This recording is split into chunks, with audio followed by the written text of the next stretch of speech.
Just unzip ചെയ്ത് വെക്കുക. May be ചിലപ്പോൾ നിങ്ങൾ 2 ടൈംസ് വരും. 7 സിപ്പ് വെച്ചിട്ട് അൺസിപ്പ് ചെയ്യുന്ന സമയത്ത് ഒരു തവണ അൺസിപ്പ് ചെയ്ത് കഴിഞ്ഞാൽ അത് വീണ്ടും അൺസിപ്പ് ചെയ്യേണ്ടി വരും. അപ്പോഴായിരിക്കും നിങ്ങൾക്ക് ഇതേപോലൊരു ഫോൾഡർ ആയിട്ട് വരുന്നുണ്ടാവാം. Geotrix 2014 എന്ന് പറഞ്ഞൊരു ഫോൾഡർ ആയിട്ട് വരും. ഓക്കെ, ഈ രീതിയിൽ നിങ്ങൾക്ക് കാണാൻ സാധിക്കുന്നുണ്ടാവും. ദെൻ ഇനി നിങ്ങൾ ചെയ്യേണ്ട കാര്യം വിർച്വൽ ബോക്സ് ഓൺ ആക്കുക. ഇവിടെ ഫയൽ എന്ന് കാണുന്നുണ്ടാവും. ഇവിടെ ടൂൾസ്, അവിടെ മീഡിയ എന്നൊരു ഭാഗം ഉണ്ടാവും. മീഡിയ, ടൂൾസിൻ്റെ ഉള്ളിൽ മീഡിയ, അത് ക്ലിക്ക് ചെയ്യാം. ദെൻ ഇവിടെ എന്ത് ചെയ്യാം, ആഡ് എന്ന് പറഞ്ഞിട്ട് നമ്മളിപ്പോൾ അൺസിപ്പ് ചെയ്ത് വെച്ചിരിക്കുന്ന ആ ഒരു ബ്ലൂ കളർ ഫയൽ ഉണ്ടായിരുന്നില്ലേ, അത് ഇവിടേക്ക് ആഡ് ചെയ്ത് കൊടുക്കുക. ഓക്കെ, അപ്പോൾ അത് നിങ്ങൾക്ക് ഇവിടെ കാണാൻ പറ്റുന്നുണ്ടാവും. ജിയോട്രിക്സ് ഇവിടെ ആഡായി കിടക്കുന്നത്. ദെൻ ഇനി നിങ്ങൾ എന്ത് ചെയ്യണം, ഹോമിലേക്ക് വരിക. ഒരു ന്യൂ എന്ന് പറഞ്ഞിട്ട് ഈ ഒരു ജിയോട്രിക്സ് അത് എവിടെയാണോ സേവ് ആയിട്ട് കിടക്കേണ്ടത്, അല്ലെങ്കിൽ എവിടെയാണോ റൺ ആവേണ്ടത്, ആ പാത്ത് അവിടെ കൊടുക്കുക. എപ്പോഴും ഇത് തന്നെ കൊടുക്കണമെന്നില്ല, നമ്മൾ ഡീഫോൾട്ടായിട്ട് എല്ലാ VM-ഉം ഈ ഒരു ലൊക്കേഷനിലായിരിക്കും.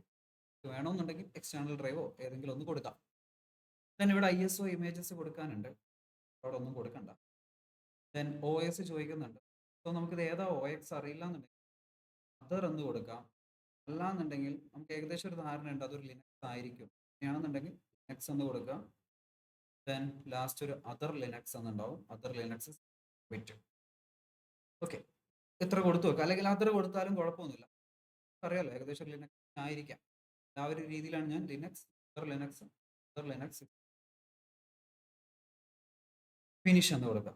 അപ്പോൾ ദേ ഇവിടെ ക്യൂബ്ട്രിക്സ് എന്ന് പറയുന്നുണ്ട്. ഫയൽ ഇവിടെ കൊടുത്തിട്ടുണ്ടാവും, പക്ഷെ അവിടെ നമ്മൾ എന്ത് ആഡ് ചെയ്തിട്ടില്ല, ISO ഫയൽ ആഡ് ചെയ്തിട്ടില്ല. ദെൻ സെറ്റിംഗ്സിൽ പോവാം. സ്റ്റോറേജ്,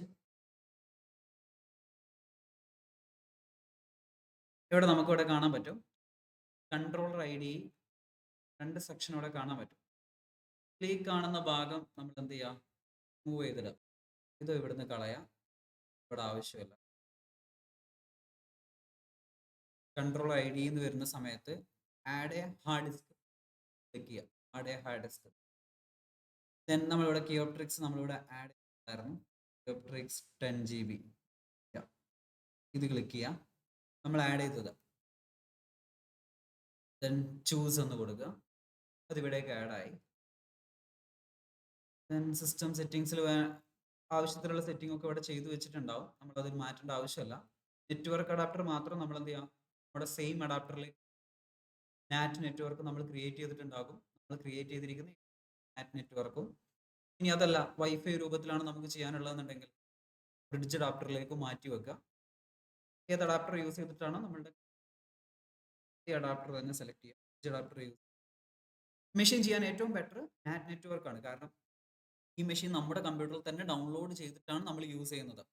സോ ഏറ്റവും ബെറ്റർ നാറ്റ് നെറ്റ്വർക്ക് ക്രിയേറ്റ് ചെയ്യുന്നതാണ്. അത് ഏത് ഇവിടെ കൊടുത്തിരിക്കുന്ന ഈ നാറ്റ് അല്ല, ക്രിയേറ്റ് ചെയ്തിരിക്കുന്ന നാറ്റ് നെറ്റ്വർക്ക്, അതാണ് കുറച്ചുകൂടി ബെറ്റർ. അതാകുമ്പോൾ കുറച്ചുകൂടി ഫാസ്റ്റ് കൂടുതലായിരിക്കും. നമുക്ക് ഇന്റർനെറ്റിന്റെ ഇതിൻ്റെ ഒന്നും ആവശ്യമില്ല, നമ്മുടെ മെഷീൻസ് യൂസ് ചെയ്തിട്ട് തന്നെ നമുക്കത് പെട്ടെന്ന് ഫാസ്റ്റ് ആയിട്ട് പെട്ടെന്ന് പറ്റും. ഏറ്റവും ബെറ്റർ നാറ്റ് നെറ്റ്വർക്ക് ആണ്. ഇനി അല്ല നിങ്ങൾക്ക് വയർലെസ് വഴിയാണ് ചെയ്യേണ്ടത്, വയർലെസ് അഡാപ്റ്റർ ആണ് ചെയ്യേണ്ടതെന്നുണ്ടെങ്കിൽ നമുക്ക് എന്ത് ചെയ്യാം, ഈ രീതിയിൽ ബ്രിഡ്ജ് അഡാപ്റ്റർ സെറ്റ് ചെയ്യാം. ദെൻ ഓക്കെ കൊടുക്കുക, മെഷീൻ സ്റ്റാർട്ട് ചെയ്യാം.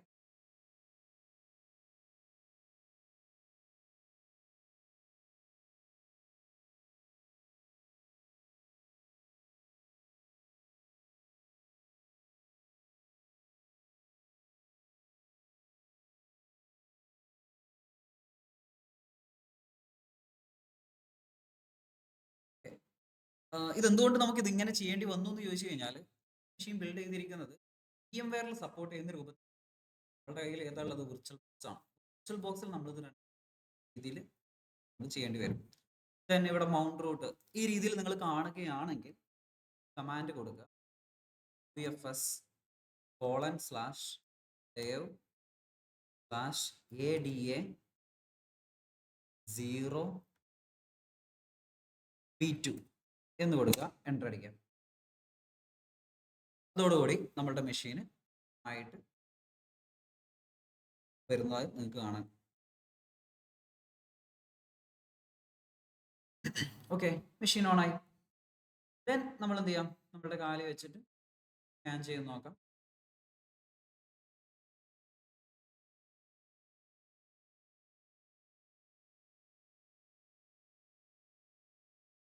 ഇവിടെ നമുക്ക് മൂന്നാമതൊരു IP കിട്ടിയിട്ടുണ്ട്. ആപ്പ് ചെയ്ത് നോക്കാം. മെഷീൻ ബ്രൗസറിലിട്ട് നോക്കാം. ആ മെഷീൻ റൺ ആവുന്നുണ്ട്.